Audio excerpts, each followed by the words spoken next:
একসময় বসতবাড়ি, ফসলি জমি ও গবাদি পশু থাকলেও এখন সর্বশান্ত মুসলিম উদ্দিন। তিস্তার ভাঙনে সর্বস্ব হারিয়ে এখন জায়গা হয়েছে রংপুরের রেললাইন বস্তিতে। তার মতো তিস্তায় নিঃস্ব হওয়া শতাধিক পরিবারের বসবাস এখন এই বস্তিতে। 3-4-5 বার যদি ঘরবাড়ি ভাঙা হয় তাহলে থাকে আর কি। জায়গা জমি না থাকলে এখন কোথায় থাকবো? এখানে আছি, মনে করো পেটের দায় আছি, কর্মজীবী করি। প্রতি বছর শুধু তিস্তার ভাঙনেই বাস্তুহারা হচ্ছেন 40,000 পরিবার। এমন পরিস্থিতিতে দীর্ঘদিন ধরে তিস্তা মহাপরিকল্পনা বাস্তবায়নের দাবি জানিয়ে আসছে স্থানীয় বাসিন্দারা। পানি উন্নয়ন বোর্ড ও পাওয়ার চায়না যৌথভাবে তিস্তা নদীর সার্বিক ব্যবস্থাপনা ও পুনরুদ্ধার প্রকল্পের একটি সমীক্ষাও শেষ করে। তবে ভারতের হস্তক্ষেপে তার আলোর মুখ দেখেনি। জুলাই বিপ্লবের পর আবারও নতুন স্বপ্নে বুক বেঁধেছেন তিস্তা পাড়ের বাসিন্দারা।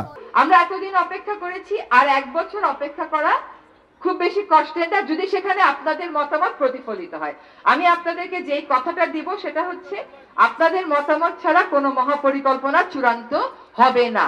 প্রকল্পটি বাস্তবায়ন হলে 13,116 কোটি টাকার জমি উদ্ধারের পাশাপাশি বছরে 11,240 কোটি টাকার সম্পদ রক্ষা হবে। এছাড়া গড়ে উঠবে স্যাটেলাইট টাউন, সড়ক, পাওয়ার প্ল্যান্ট ও অর্থনৈতিক অঞ্চল, যেখানে কর্মসংস্থান হবে অন্তত 10 লাখ মানুষের। তিস্তা মহাপরিকল্পনাটা বাস্তবায়িত হলে নদী ভাঙন থেকে যেমন বাঁচবে, খাদ্য নিরাপত্তা বলয় সুদৃঢ় হবে।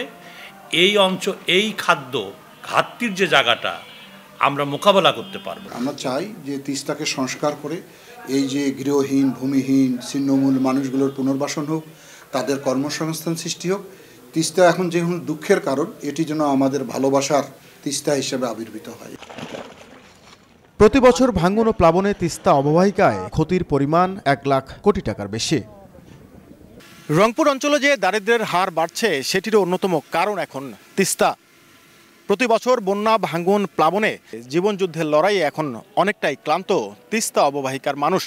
সুতরাং উত্তরের 2 কোটি মানুষের জীবন জীবিকার প্রশ্নে কোনো জোড়াতালি প্রকল্প নয়, একমাত্র সমাধান তিস্তা মহাপরিকল্পনা বাস্তবায়ন, বলছেন সংশ্লিষ্টরা।